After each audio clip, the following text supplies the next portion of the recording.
Hello, welcome friends of our daily series Importance of the Day. Today is 26 August 2022. As you know, this series is important for UPSC, UPPCS, UPSSC, SSC, banking, defense and teaching exams also. So let's begin. Our first history event is happened in 1789. क्या हुआ था 20 अगस्त 1789 को declaration of the rights of man took place. तो आज के दिन जो declaration आज के दिन क्या हुआ था, मैन के राइट्स को डिक्लेयर किया गया था। ठीक, कब हुआ था ये मैन के राइट्स डिक्लेयर? तो जब हमारा फ्रेंच रिवॉल्यूशन जो है वो चल रहा था, कॉन्स्टिट्यूशन की मांग हो रही थी, कॉन्स्टिट्यूशन बन रहा था, तभी ये मांग हुई थी। ठीक है, डिक्लेरेशन हुए थे राइट्स के। तो देखते हैं हम लोग, ड्राफ्टेड बाई किसके द्वारा, अबिसियस एंड द मार्क्विस दे लफायते। ठीक है, in the consultation with Thomas Jefferson sorry. तो किसके कंसल्टेशन में हुई थी? तो इनके साथ कोलेब्रेशन करके थॉमस जेफरसन के साथ कौन कौन ने ड्राफ्ट किया था? तो अबिसियस एंड मार्क्विस दे लफायते ने। फिर the final draft of the article of the declaration of the rights of man and the citizen was adopted. कब अडॉप्ट किया गया था? तो 26 अगस्त को अडॉप्ट किया गया था, आज ही के दिन अडॉप्ट किया गया था।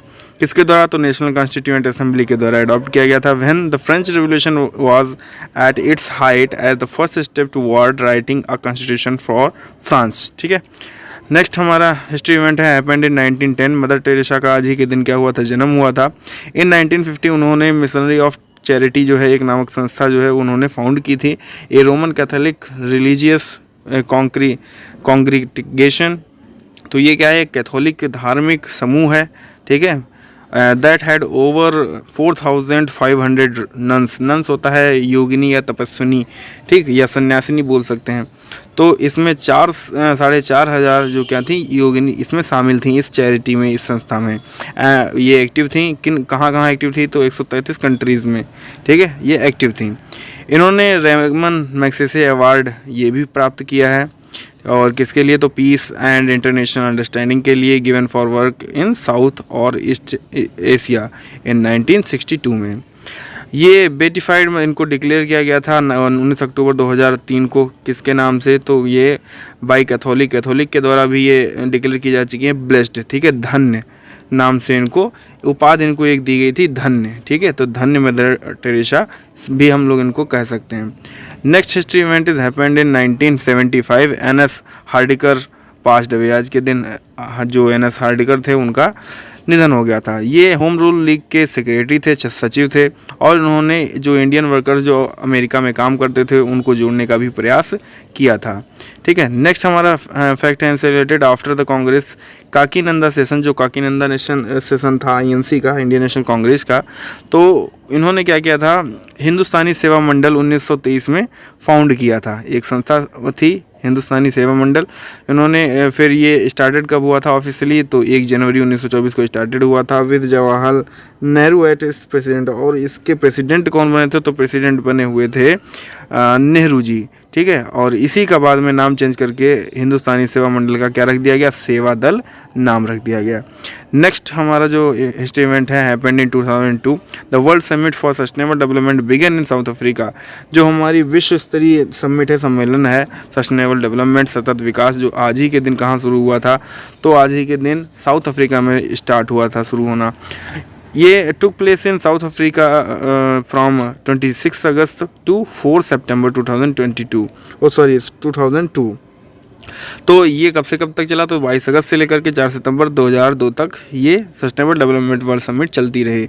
और इसी को हम लोग क्या बोलते हैं? अर्थ समिट 2002 बोलते हैं। ठीक है, पृथ्वी सम्मेलन 2002 भी बोलते हैं। Convened to discuss sustainable development organisation 10 years after first earth summit in Rio de Janeiro. ठीक, तो ये जो इसके बारे में, इस अर्थ समिट के बारे में जो है वो डिस्कस भी किया गया था। कब डिस्कस किया गया था? तो जो पहली समिट हुई थी अर्थ समिट की, कहाँ हुई थी? तो वो हुई थी रियो दी जेनेरियो में। ठीक है, तो उसमें सस्टेनेबल डेवलपमेंट, सतत विकास के विचारों को भी डिस्कस किया गया था। It was therefore also informally nicknamed. और इसका, इस समिट का एक निक नेम भी दिया गया था जो रियो दी जेनेरियो में हुई थी। क्या निक नेम था? तो रियो +10 इसका निक नेम दिया गया था। फिर the Johannesburg declaration was the main outcome of this summit. तो इसका परिणाम, इस समिट का, अर्थ समिट का जो सबसे बड़ा परिणाम था, मेजर आउटकम जो था वो क्या था, वो जोहान्सबर्ग डिक्लेरेशन था। ठीक, this is the focused on sustainable development but also include substantial mention of multilateralism as the path forward. इसमें फोकस केंद्र जो था वो क्या था, वो तो सतत विकास तो था ही, लेकिन उसके साथ साथ इसमें किस चीज़ को बढ़ावा दिया गया, किस चीज़ को इंक्लूड किया गया, तो बहुपक्षवाद को भी इसमें इंक्लूड किया गया, मल्टीलेटरलिज्म को भी क्या किया गया, एक मार्ग के रूप में उन्होंने जो भी मीटिंग हुई थी तो उन्होंने इंक्लूड किया था। नेक्स्ट देख लेते हैं हम लोग इंपॉर्टेंट क्वेश्चन जो हमारे एग्जाम से रिलेटेड हैं। फर्स्ट है कि जो राइट्स ऑफ मैन है डिक्लेरेशन वो कब कहाँ हुआ था, ठीक है, तो ये बताना है कब हुआ था। और जो हमारा प्राइज़ है also is known as Asia's Nobel prize, तो एशिया का नोबेल प्राइज़ किस प्राइज़ को कहा जाता है, तो रेमन मैग्सेसे जो पुरस्कार है उसे कहा जाता है। जो मिशनरीज ऑफ चैरिटी के फाउंडर थे वो बताना है आपको, तो किसने ये फाउंडर इसके किसने इस्टेब्लिश की थी ये संस्था, तो ये बताना है। हिंदुस्तानी सेवा मंडल 1923 में ये किसने संस्था फाउंड की थी, ये बताना है। और जोहान्सबर्ग डिक्लेरेशन जो है वो किस समिट में अडॉप्ट किया गया था, ठीक है, तो ये बताना है। तो ये जितने भी क्वेश्चंस हैं उनके आंसर कमेंट के माध्यम से हमें बताइएगा। और अगर वीडियो पर बने हुए हैं अभी तक तो वीडियो को क्या करना है, वीडियो को लाइक कर दीजिएगा, दोस्तों के साथ शेयर कर दीजिएगा, और चैनल पर बने हुए हैं तो चैनल को सब्सक्राइब कर दीजिएगा। ठीक है, मिलते हैं हम लोग नेक्स्ट वीडियो में नए लेक्चर के साथ, तब तक के लिए बने रहिए हमारे यूट्यूब चैनल पर। जय हिंद, जय भारत।